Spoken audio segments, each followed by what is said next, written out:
think we're all launched here. Let me just get my notes up. So, everyone, thanks for hopping on. So, today, this session, we're focused on sales engineering, pre-sales. So, a lot of my content has been on the direct sales side, so account executives, sales development representatives. But in my history, I've actually done the pre-sales sales engineering role a couple times. So just a quick little agenda. We're going to spend about the first 15 minutes talking about sales engineering. What is sales engineering? The differences between BDR, AE, SE. We've got Mattie on from PreSales Academy. She actually went through, it was the last cohort, I guess, Mattie, right, that you went through? Yep. Yes. Yeah, so she went through the last cohort. So she'll provide some info in terms of how she got into it. What makes sales engineering a good career move? How much can you make in it? And then for the next 15 minutes, then we'll talk about PreSales Academy. So they're the ones that are sponsoring this specific live.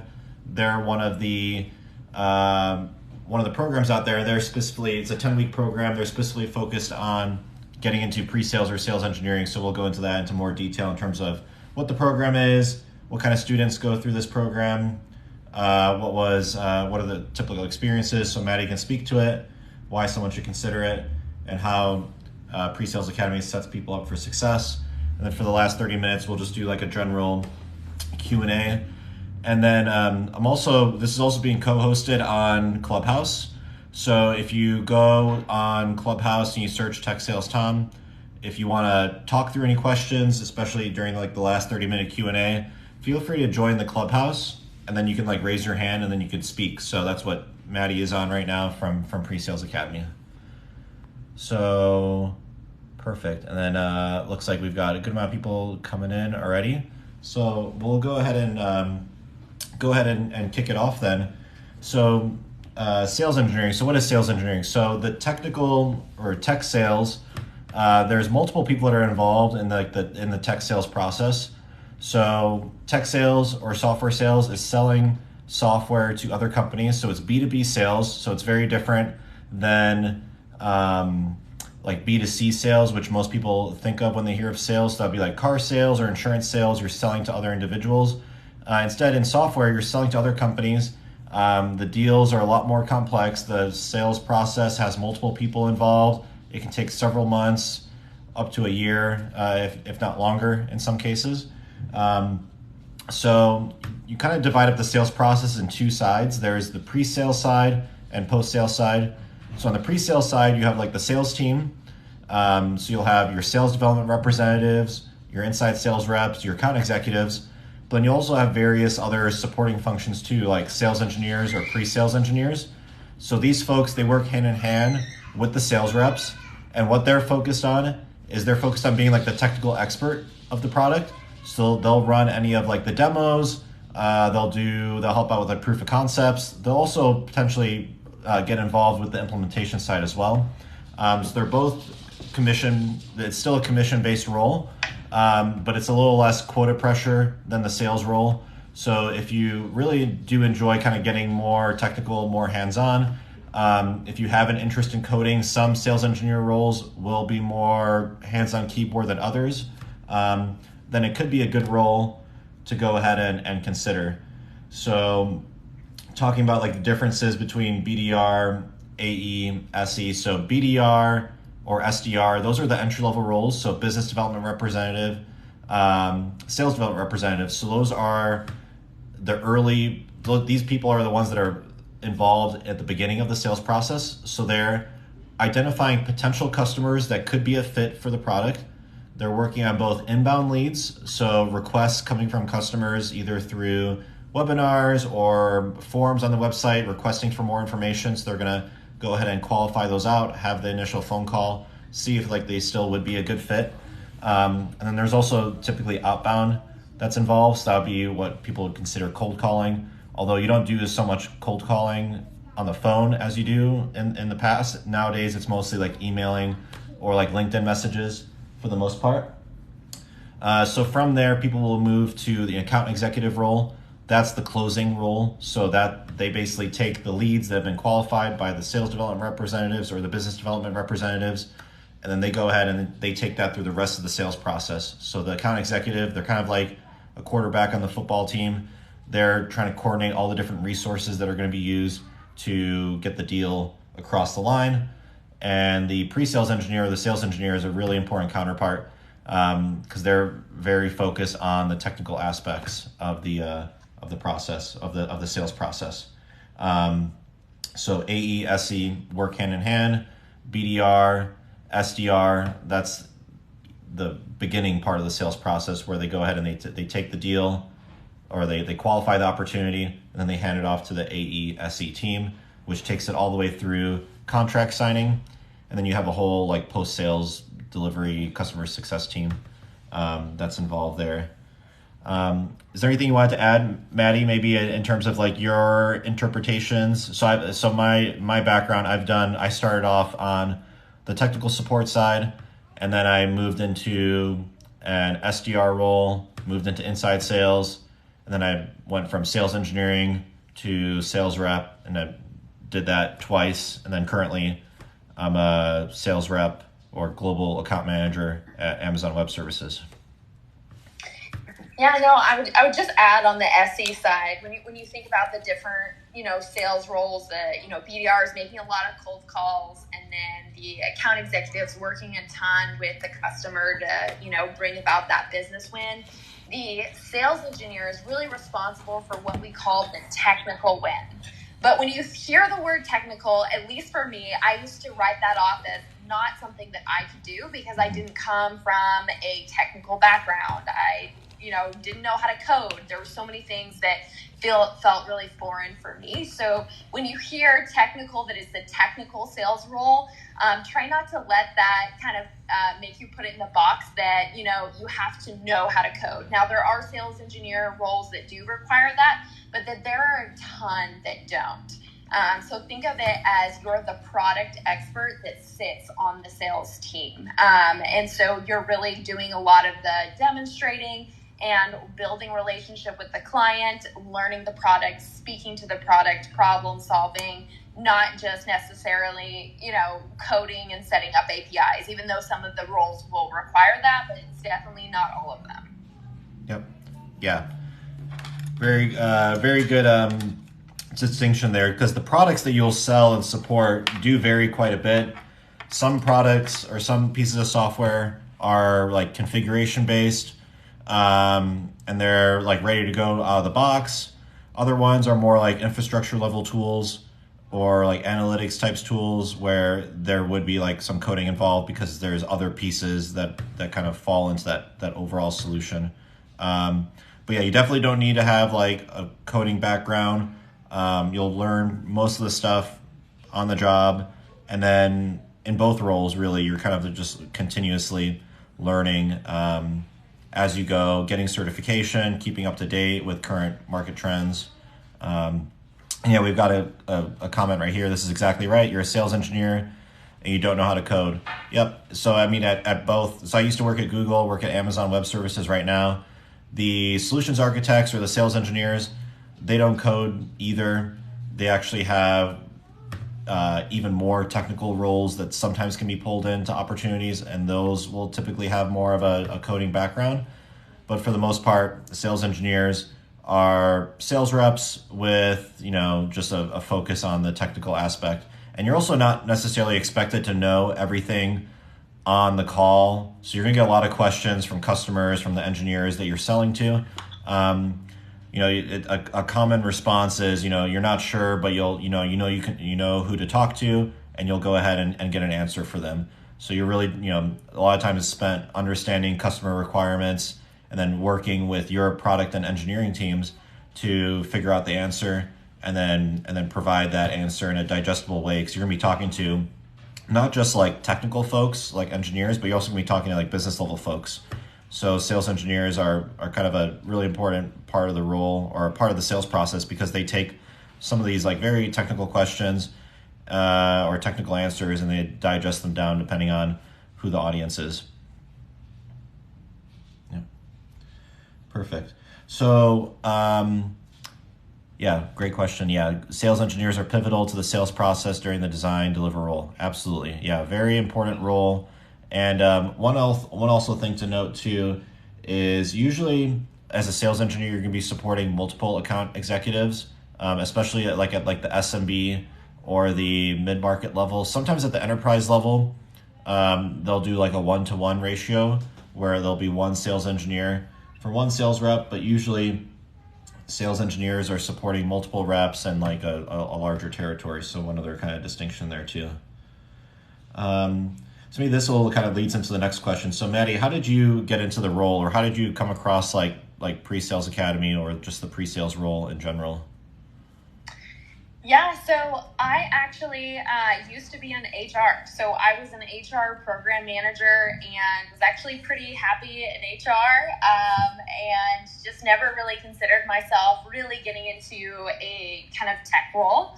But I worked for a small startup that was in a hyper growth stage, and they only had sales representatives, and the CEO was actually doing the demos. And so they were like, this isn't going to work long term. And so they looked internally for someone that could start taking over demos. And because I had some strong presentation skills, they were like, heck, we'll try out Mattie.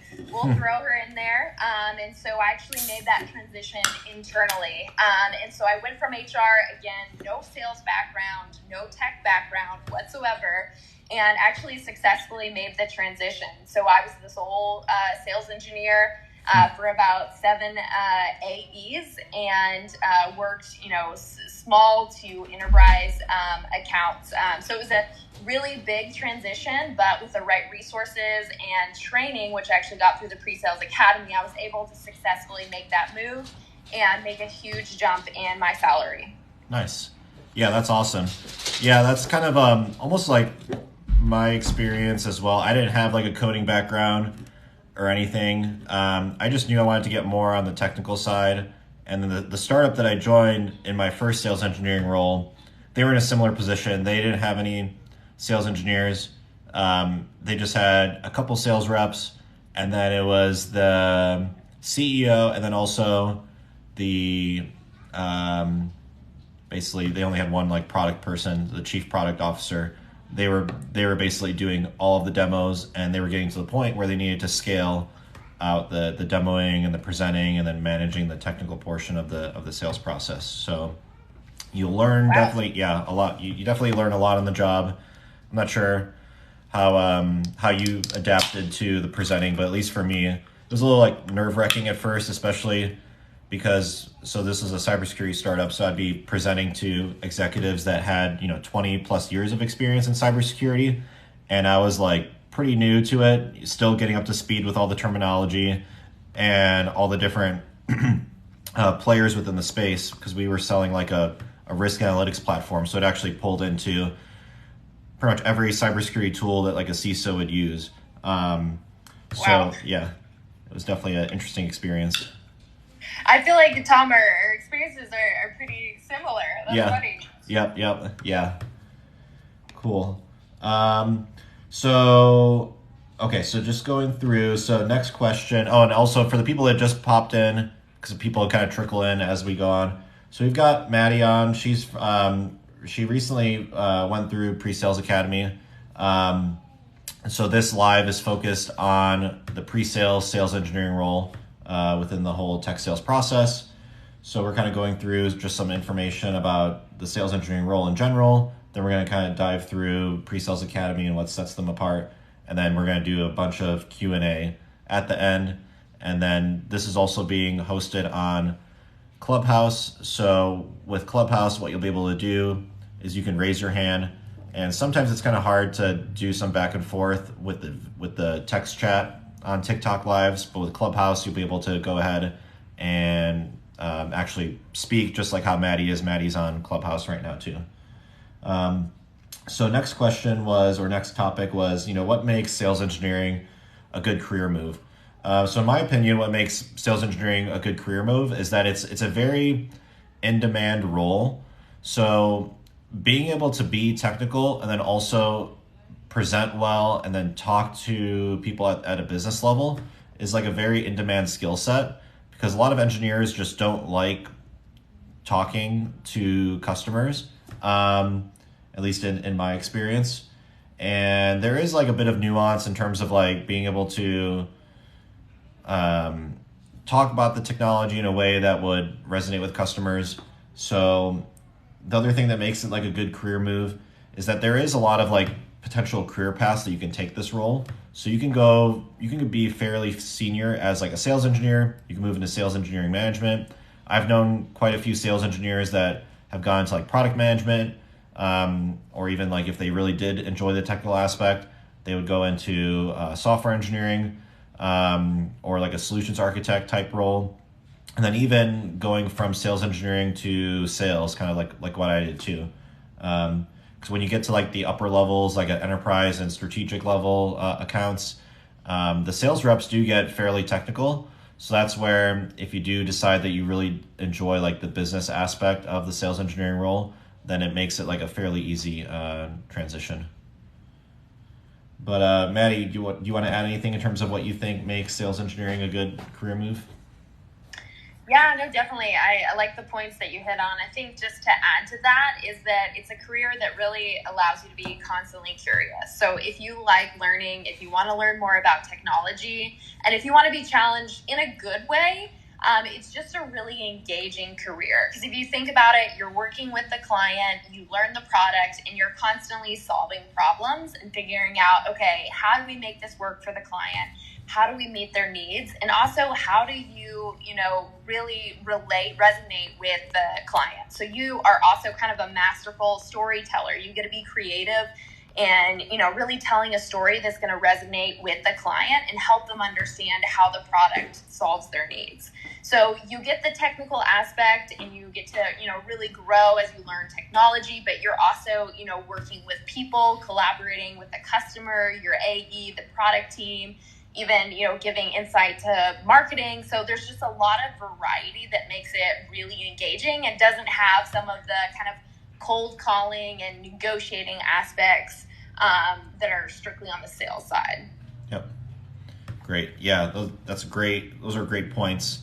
And kind of reminds me, actually, one of the reasons why I got into the sales side myself was, so I started off on like the technical support side.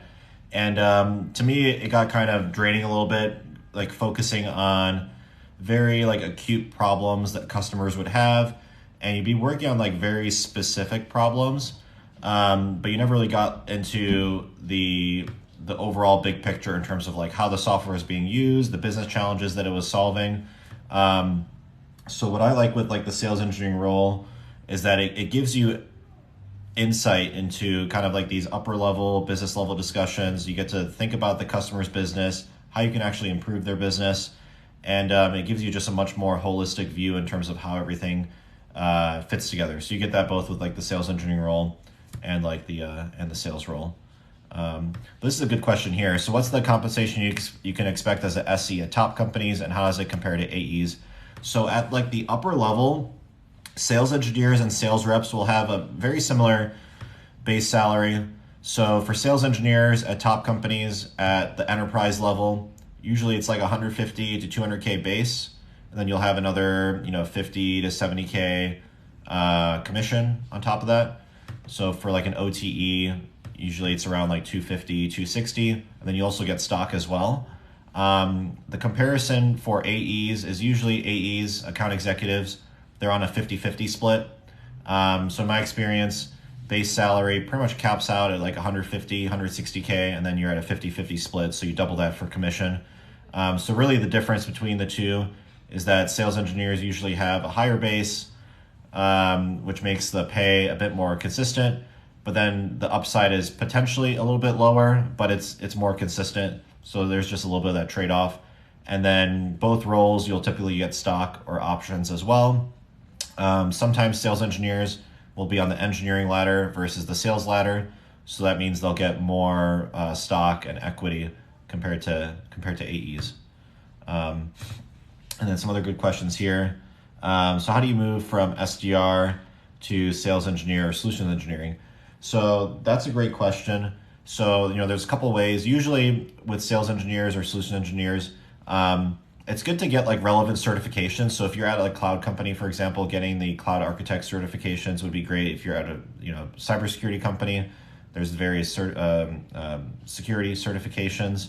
And then if you can do like an internal transfer, that's usually the most preferable way in terms of like path of least resistance. The way that I did it, I went from like a hardware company to a software company. I think I had to apply to like 80 different sales engineer positions before I finally landed one, and it was at a fairly small startup. So a couple different ways. Another way is like PreSales Academy. That's what we're talking about today. So they have like a 10-week program. And Mattie, I don't know if you want to give maybe your kind of little summary in terms of what the process would like with PreSales Academy. Yeah, definitely. So we've actually have had BDRs go through our program. So it's basically a 10-week reskilling program. So regardless of your professional background, we're taking people from even hospitality, from sales, from education, construction, nursing, and we're putting them through this program and helping them develop the needed competencies that they need to land a pre-sales role. So they're getting access to, training, sales process, foundational tech, and demo role plays. So you go through a ton of role plays, you get specific one-on-one coaching that helps you improve, and then you get paired with and connected to our partner companies that, trust our program and are looking for new sales engineers. So not only are you getting all that training, but you're also getting fed directly into those hiring partners. Yep. Perfect. Great. And then, so I guess leading into that, maybe we'll jump around a little bit. Someone was asking about like the cost for PreSales Academy. So they have two options, but I think most people end up doing, there's like an income share agreement process where you don't actually pay anything up front until you land a job that pays, I believe it's 70,000. Is that right, Mattie? And then and then repayment starts at that point. So that's a popular option just because, you don't have to put any money up front. I've seen for example, some coding boot camps that ended up getting a bad rep because students would pay, 10, 15, 20,000 for these boot camps. And they would actually, I think some of them had placement rates as low as like 20%, which was pretty sad for the people that went through that and didn't really get too much value out of it. So they have that option. And there's also an option that you can pay up front. The link, if you wanted to apply, so they have applications for their January cohort. That one, the applications are due by next Friday, and the link is in my bio. So if you go ahead and you just sign up with that link, I'm also offering like a free coaching session for anyone that signs up through that link. But if you do that, they'll set you up with like an informational call so you can get like even more information. And of course, if you have any questions about like the program in detail, feel free to like DM me like any other question on like Instagram. I pretty much respond to every message that I get. It might take me a day or 2 or 3 to respond depending on how many questions that I get, but I do try to respond to everything that comes my way. Perfect. So Mattie, what types of like students have you seen go through like PreSales Academy in terms of like their background? Yeah, so like I mentioned, we have a ton of different backgrounds. And so we've had students from hospitality, a special ed teacher, a BDR, someone in construction, in nursing, physician's assistant, and so much more. So a lot of untraditional backgrounds, like not what you would consider, like it's not an engineering degree and then they're becoming a sales engineer, right? And so A lot of different backgrounds in HR. I mentioned that I was formerly in HR. So a lot of these students didn't have coding experience, didn't have a lot of tech knowledge or even sales knowledge coming into the program. Yep.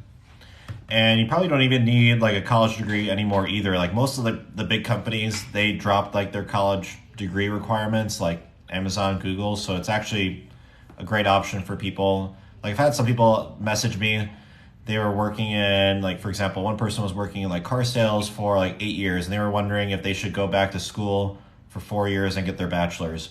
In most cases, I really don't recommend going back to school for 4 years, just because you have the cost of going to school for 4 years, and the bigger thing for me is like the opportunity cost of like the 4 years of time. It's like things like this are great because it's condensed down into 10 weeks, and then and it's at a fraction of the cost of what a bachelor's degree would cost at most universities.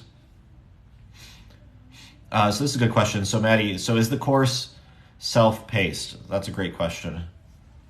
Yeah, that's a great question. So it's 10 weeks and there is live instruction, but that's just twice a week. So Mondays and Wednesdays for 90 minutes. So it's at night. And then the rest is all going to be e-learning, as well as like assignments and things like that to help you kind of interact with the material. So it's a hybrid model. Perfect. Yep. That's great. Yeah. So a lot of people, in my experience, when they go through these things, they're still working whatever job that they were working before. So it's designed that you can do it while you're still working full-time or part-time. And then this one's a good question. How much can you potentially earn from this? So the sales engineering role is fairly lucrative. Like if you look like top paying roles in tech, usually sales engineering is up there. A lot of the numbers that you'll see would be like for more senior levels, but for entry level roles, I've seen offers from like 80,000 all the way up to like 120, 130,000 for like the entry level roles. It really kind of depends on the location and the company, but I think for like the people that have gone through specifically through PreSales Academy, I believe like the last average was around 90,000 for starting pay.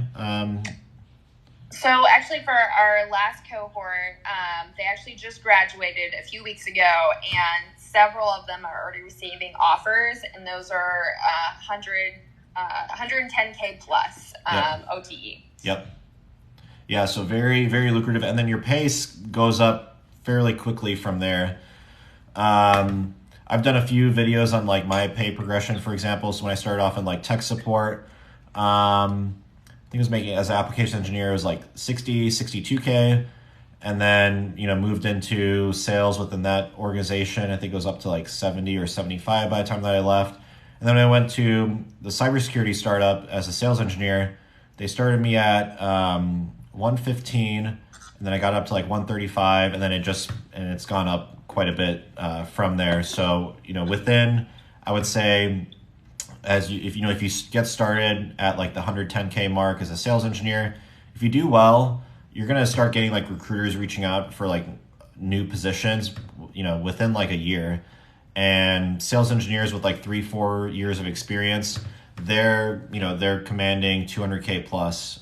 So it scales pretty well. And then at that point, 5, 6, 7 year mark, could be easily making close to 300K. Yeah, Tom, you brought up a good point as far as just getting recruited. I mean, I was in the role for 5 months when I started getting recruited. And that's just because there's such a high demand for sales engineers. Mm-hmm. There's more positions than companies can fill right now. So That's why it's kind of a good career to get into as well, because you're high in demand. And so the offers have to be pretty competitive. And they also have to be competitive about, keeping you, or else they're going to lose you in a year. Yep, exactly. Yeah. And then of course, like you're working for like these big tech companies, they have excellent benefits packages. You're still getting like usually stock as well. So great places to be. And the other cool thing with the sales engineer role that we didn't talk about maybe is like if you do like to travel, you'll have opportunities to go to conferences, travel out to customers. So depending on the company and the territory, there could be more travel or less travel. But at one of them, like the last startup that I was at, like I was going out to Burbank.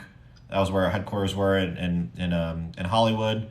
I was going out there for a couple days, like every month, and then doing like customer visits like a few times a month too, kind of traveling across the U.S. So it could be a lot of fun if you enjoy that. They cover everything, of course, and then most people when they travel for work, they tack on like a couple days before or after to, just kind of turn that into like a, a paid vacation for the most part.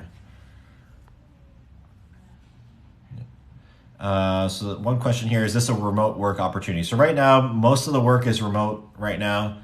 And then usually with sales engineers and with sales reps, they're usually working from home for the most part, except when when you would travel out to customer sites.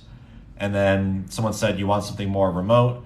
So there are some positions that are completely remote. Like a lot of startups actually, because of COVID, they got rid of all of their offices or majority of their offices, and they've made pretty much the roles remote for the most part, other than potential customer travel.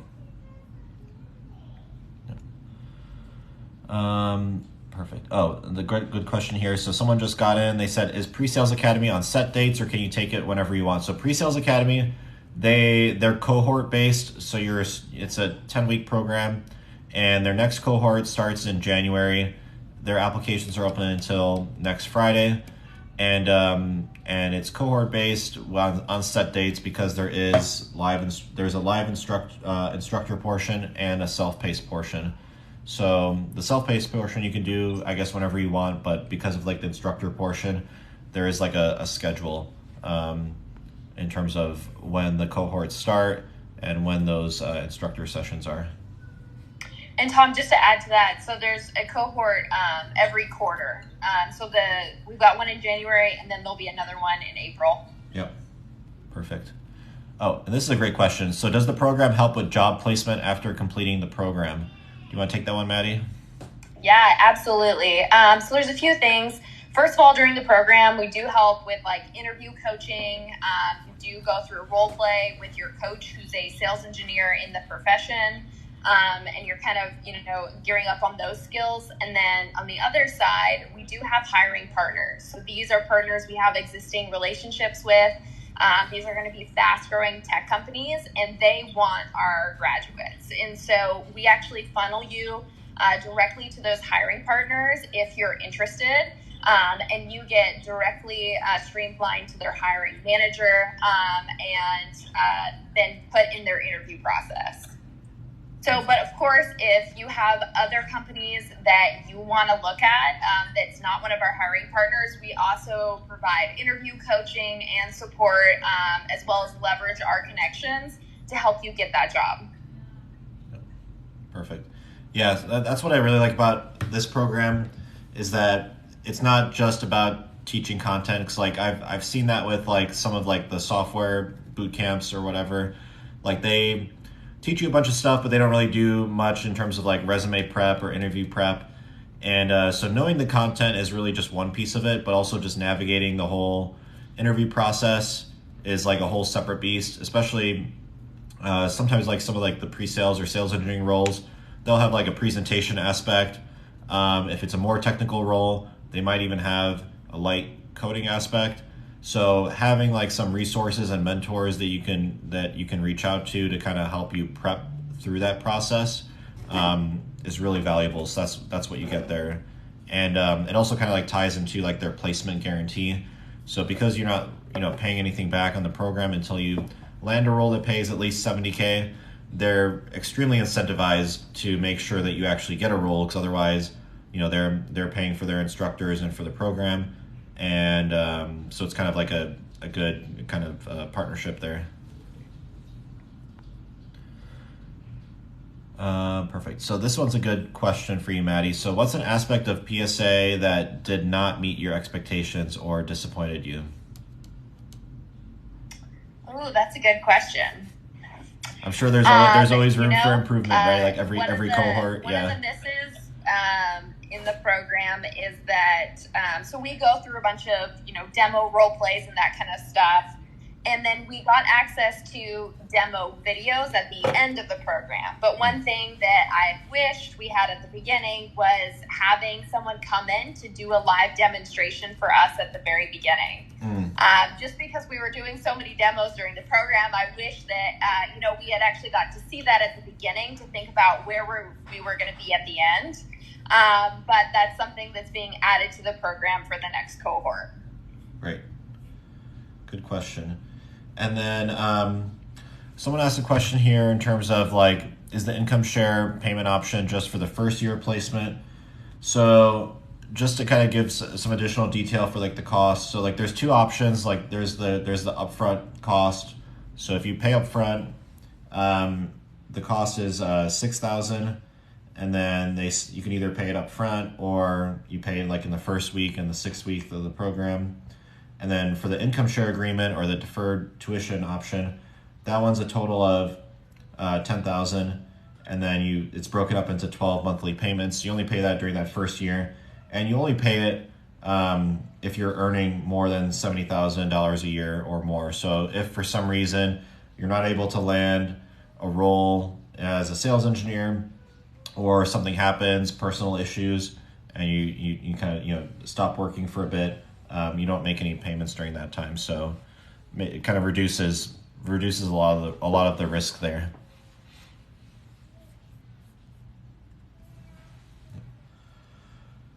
Perfect. And then let's see. So let's go through some of these other questions in terms of experience with PreSales Academy. So how would you sum up your experience with PreSales Academy, Mattie?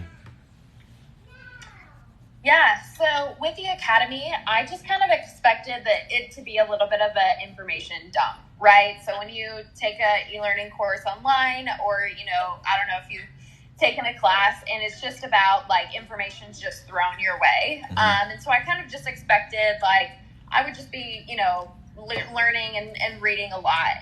But I was honestly surprised at two different things. The first is how much hands-on experience it is. So you're definitely immersed in the program. You're constantly doing role plays. You do a discovery role play. So you actually work with your coach who role plays being a client. So you're asking them questions about what they're looking for, what kind of product they need. And then you're also doing demo role plays. So you get different scenarios that you have to work through and figure out how to effectively demonstrate the product to your coach. And then you're also getting a mentor who's separate from your coach. There's someone, a professional in the field, who's providing you career advice and support. So not only was it not an information dump, but it was also very hands-on, and it also plugs you into kind of networking. So you're getting to know your coach, you're getting to know your mentor, and then you're also connected to the PreSales Collective, which is a community of sales engineers from around the world. So you're getting that hands-on experience as well as that connection that really makes all the difference in your job after the program, as well as your job probably 5 years after the program. Great. Perfect. This is a good question. So what are the main types of companies that you're being introduced to at the end of the boot camp or end of the program? Yeah, so we have a variety of different hiring partners, and we're just continuing to add to that list.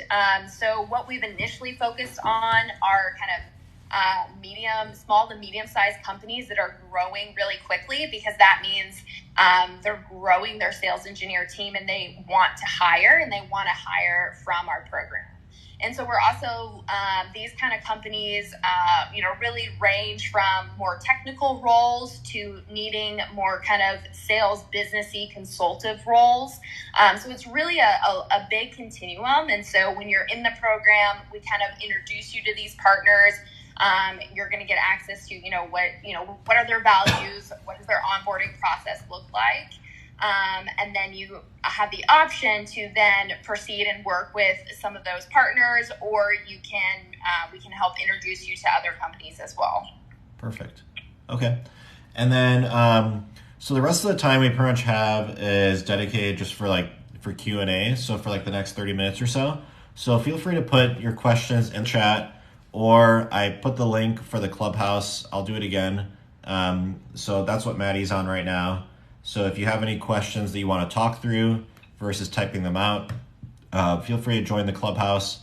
Once you join, it's a free app. You basically raise your hand like in a classroom, and I'll be able to nominate you to speak, and then you can kind of talk through your question. And then before we hop into the Q&A, so I guess in maybe just a couple sentences. So why do you think, Mattie, someone should consider PSA over anything else? Yeah, well, one thing I've noticed on TikTok is, at least on the like tech and sales side of TikTok, I see so many people asking, how can I pivot into tech? And there are different avenues, but PreSales Academy is an incredible avenue because it's a 10-week program that allows you to pivot your career within 10 weeks. So if you start the program in January, by the time April hits, you could be working for a tech company as a sales engineer. And we see people, quadruple their salaries and then get placed in really engaging and exciting careers. And so would really encourage you to check it out if you want to get into tech, if you like presenting, if you want to learn more about technology. It's such a great career, and it's definitely worth it, one that can be engaging as well as financially rewarding. So definitely a really great route. Our applications are due soon, so if you're considering it whatsoever, if you want to chat more, definitely fill out an application or fill out an inquiry on our website. Yep. Yeah, and the link for that is also like in my bio, so you can get to that pretty easily. And then for anyone that signs up too, I do a bunch of coaching via DMs on Instagram. But for anyone that signs up through the link for PreSales Academy, I'm doing a free, normally paid coaching session too. So let me know if you sign up, and I'll get you set up with a 40-minute session there.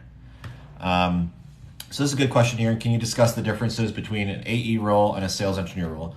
So these roles work hand in hand. They're both basically involved in like what's considered like the pre-sales process. So all the way up to signing the deal. The account executive and the sales engineer are working with the customer to qualify their need, making sure that the product is a good fit, getting the technical win, getting the business win. So the sales engineer, they're focused on like the technical aspects of the sale or the technical win. So that what they're doing is they're getting an understanding of the customer requirements, doing demos, doing proof of concepts. You might be doing RFPs or requests for proposals. And you're going to be kind of like the trusted advisor. You're not necessarily expected to know all the technical answers that engineers will pose to you, but you're expected to know where to find those answers, whether that be from engineers on your side, product folks, marketing folks, for example. So it's definitely like a fun role. If you want to be in sales, but you don't want maybe as much like quota pressure as like the sales reps do, it's a little bit more of a secure role, I would say. Perfect. So great question. And so again, yeah, the link for the Clubhouse, if you guys want to talk through any questions, feel free to do that. I used to do the Clubhouses a bit more often. So it makes it a little bit easier versus the text questions here in the chat. So I know Darshan, I think you joined on the Clubhouse. I don't know if you had a question. Feel free to raise your hand there. Another question: would this program be helpful for you? Zero sales experience. Would companies hire you? So Mattie, do you want to take that one? Yes. Was the question, will companies hire you if you have zero sales experience? Yeah, so the question is, so Frank has zero sales experience. Would the program be helpful for people like him? And would companies even hire him after he goes through like a program like this?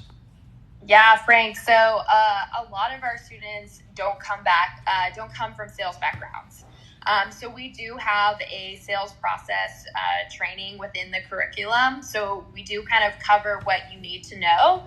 And there is an expectation for a lot of the roles at our hiring partners that you have a sales background, because that's something also that you can easily learn.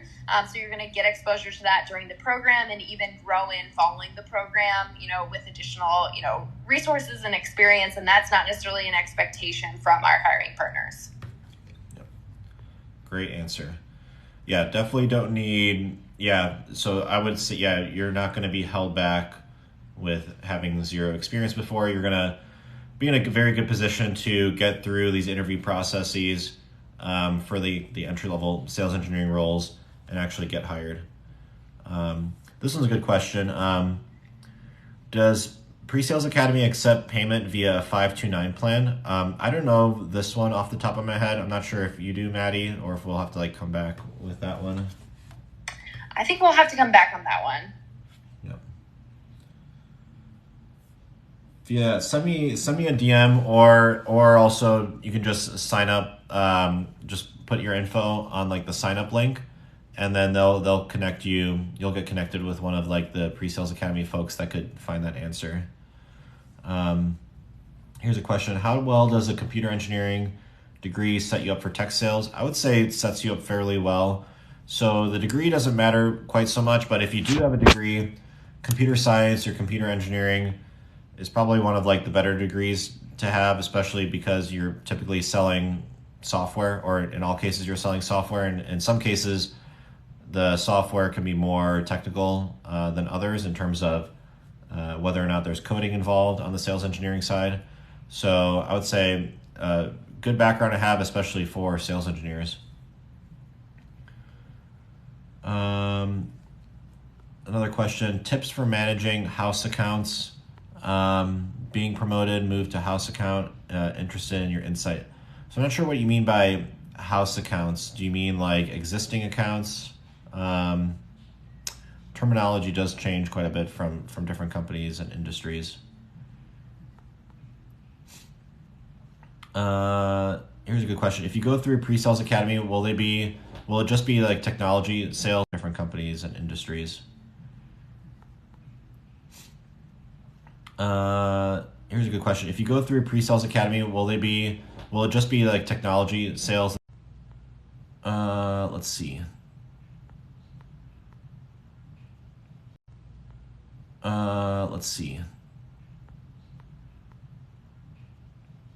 Hopefully everyone can hear me. I just saw a message saying that the connection dropped for a bit, but hopefully you can still hear me there. Oh, key accounts.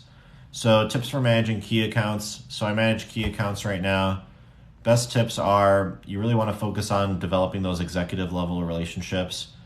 One of the biggest differences that I've seen, because I work on key accounts right now, I only have 2 accounts that I manage, is that the sales processes are much longer, more complex. There's more stakeholders involved.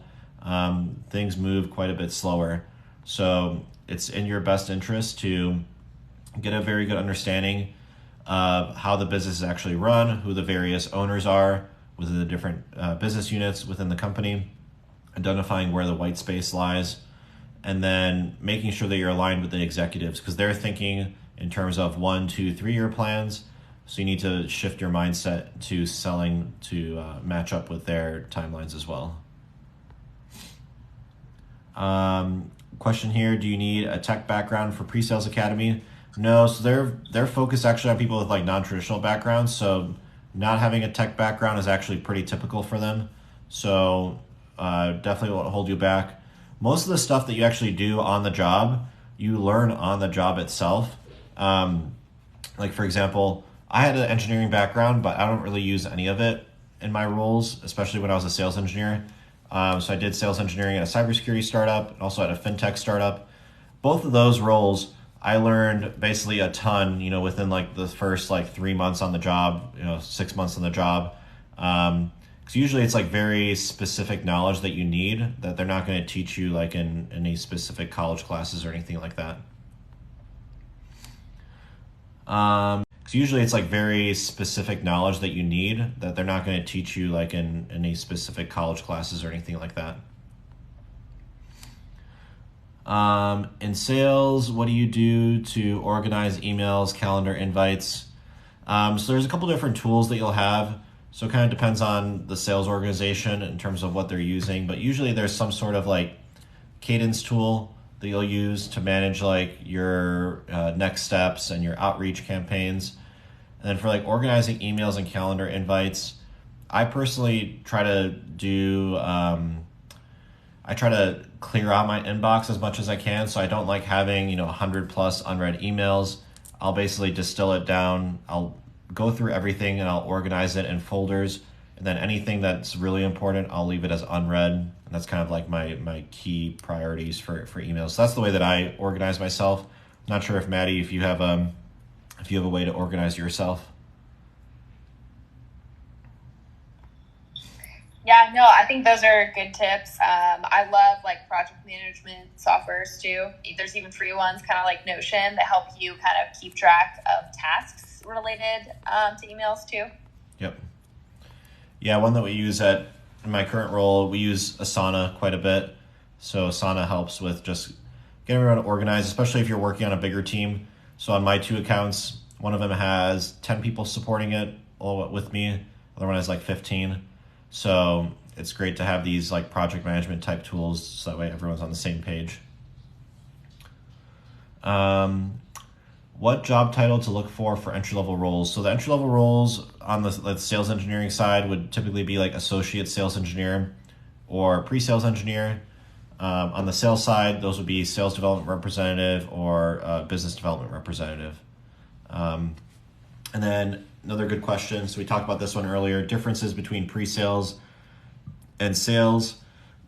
I took the last time this one was brought up. Do you want to do your version of that, Mattie? Yeah, no, definitely. So on the pre-sale side in sales engineering, this is kind of the product expert on the sales team. So you're working to get what we call the technical win. And so you're working with the customer in order to understand what their needs are and how that relates to your product. Where the AE is focused on the business win. So they're working with the prospect, making sure, hey, is this going to bring value and ROI to you if you purchase this product? Yep. Perfect. Yep. Great answer. So here's a good question. Will becoming a business analyst serve as a good prerequisite into getting into tech sales? It definitely gets you in the right direction. So like Mattie, like she mentioned earlier, she comes from HR. So I think anything in corporate will kind of help you in terms of, transitioning into the role. Being like a business analyst as a prerequisite, I would say like that experience would definitely be more helpful depending on like the company that you decide to join and like the software that you decide to sell. If it's like tools that a business analyst would use, that experience would especially be useful. So usually when people tell me they want to pivot their career into tech sales, I usually recommend like when you do a pivot, try to like find a way that you can leverage your prior experience. So that business analyst experience can definitely be used, on HR, for example. There's a ton of HR software companies, for example, that would be selling to HR professionals. So just having that experience that you could work off of is usually pretty valuable as a sales engineer, because not only are they looking for your technical knowledge, but they're also looking for like best practices and advice in terms of how they could do their job better.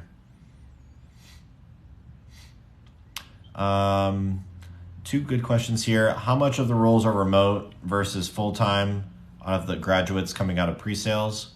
Do you know the answer for that one, Mattie, in terms of the people that started positions as sales engineers? Are you seeing a lot of them having to go in the office, or are they mostly remote still? So I would still say that the majority of roles are going to be remote. So there are so many options for sales engineer roles that if you want to be remote, you can find a job that's remote. And a lot of our hiring partners are remote. So on the flip side, if you do want a role that's in person, maybe there's a hub in your state, there's a ton of positions and we can work with you to find one. So I think for our graduates, most of them are getting remote positions. Yep. Yeah, and then in terms of like location-based ones, that's a very good point to kind of touch on. So some territories will be very small. So for example, I'm in Chicago. There's some sales engineer positions where you're literally only covering accounts within the city of Chicago. So you won't have to fly or anything if that's not what you're looking to do. Other territories can be much larger. So at the first startup that I was at, and actually the other one too, I pretty much covered accounts across the entire US. So I did, quite a bit of flying there. But it can vary, like Midwest, like sometimes they'll have several Midwest states in a single territory.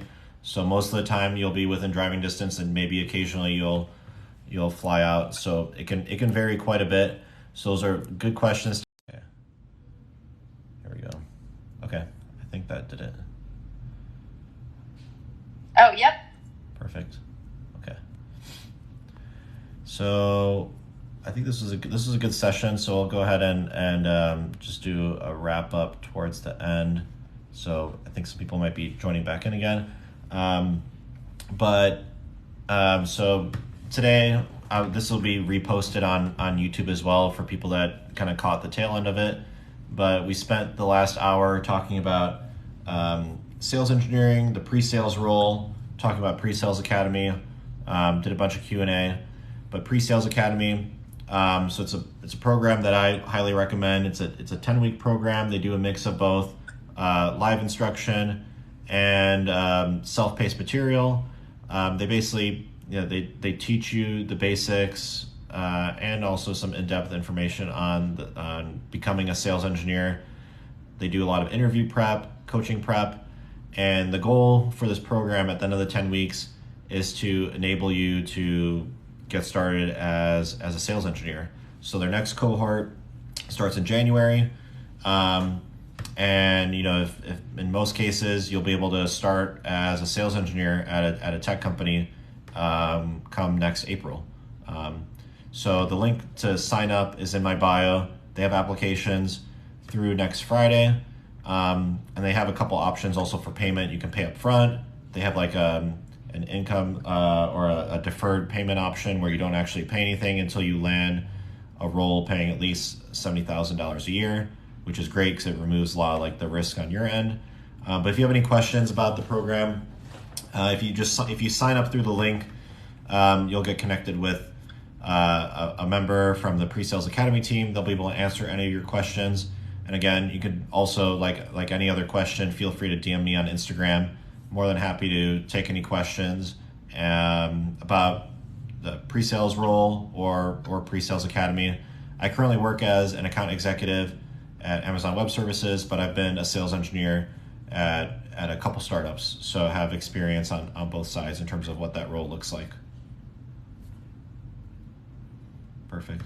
And then we've got Yuji on here. Yuji, you're from PreSales Academy too. If you wanted to maybe go ahead and say hi. I believe this is the same Yuji.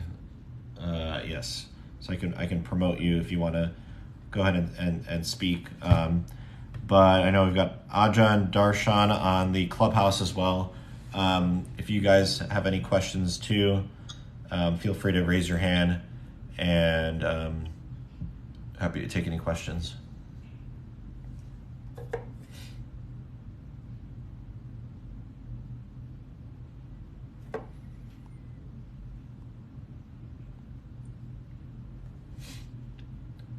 Okay, perfect. Oh, I got like a few questions here.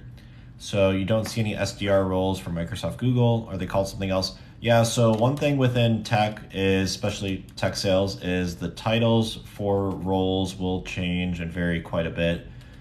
So for like pre-sales, for example, sometimes you'll see sales engineers, solutions architects, technical sales representatives. So the titles can change quite a bit. So that'll be the same thing for sales development representatives, SDRs. Sometimes they'll be SDR. Sometimes you'll see business development representative. Other times you'll see demand generation, associate account representative. So the titles can change quite a bit. For Google, they've changed it quite a bit too. It used to be, I'm trying to remember what it was. I think they had demand generation, but they do reorgs like every other year or so on. For Microsoft, they have a specific title for that too. And then another good question, do you know of any SDR positions that don't require prior experience? So a lot of the postings will say like they require like 1 to 2 years of experience, but they will take people with no prior experience. So still go ahead and apply for those. And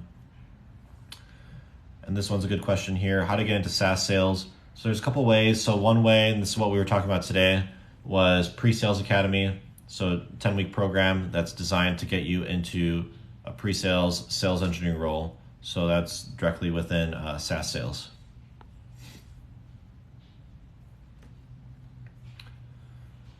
And then another good question, recent graduate in business administration marketing.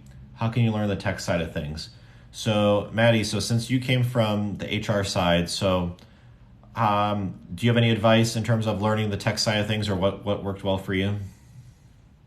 Yeah, definitely. I think it has to do with just kind of really diving in as much as possible. So if you, currently work for a tech company, even if you don't have a tech role, getting as much exposure as possible to the product, how things work, how the product actually works, as well as so many great resources online. So there's so many great online certifications that you can get. So if you want to learn about APIs, there are so many great resources where I would recommend LinkedIn Learning is a huge one. Tom, I don't know if you have any suggestions of good places to go to. Yeah, I would say it's going to vary quite a bit depending on like the type of company and vertical that you're going into. So for like cybersecurity, Cybrary is a great resource. For cloud Guru is a good one. If it's more on the coding side, I like freecodecamp.org. So it's going to vary quite a bit. So I would say try to identify, like if you don't know which specific company you want to go for yet, try to at least identify like a niche or vertical and then focus your knowledge there. Certifications are also fairly relevant for like sales engineers, so that could be a good way to kind of like hone in your learning, if that's what your goal is. So for like cloud, for example, a good certification is like the professional architect certification from AWS or GCP, and there's a ton of like great free resources out there, and then also like paid resources too. Like Cloud Guru is a pretty good one. How much programming technical knowledge do you need in tech sales, and how much do you learn in tech sales, and how much is required? So that's going to vary quite a bit depending on like the product that you're supporting and selling.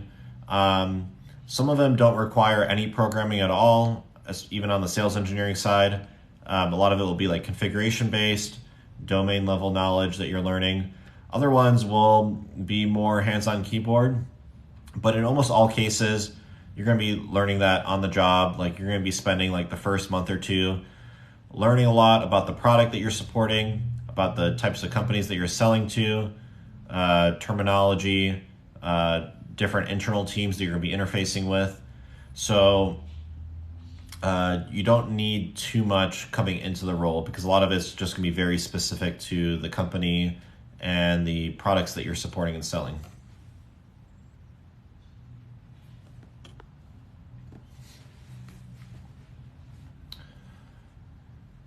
Let's see. So I think we're over a little bit here. So these were great questions. So again, I'm going to be posting this on YouTube later today.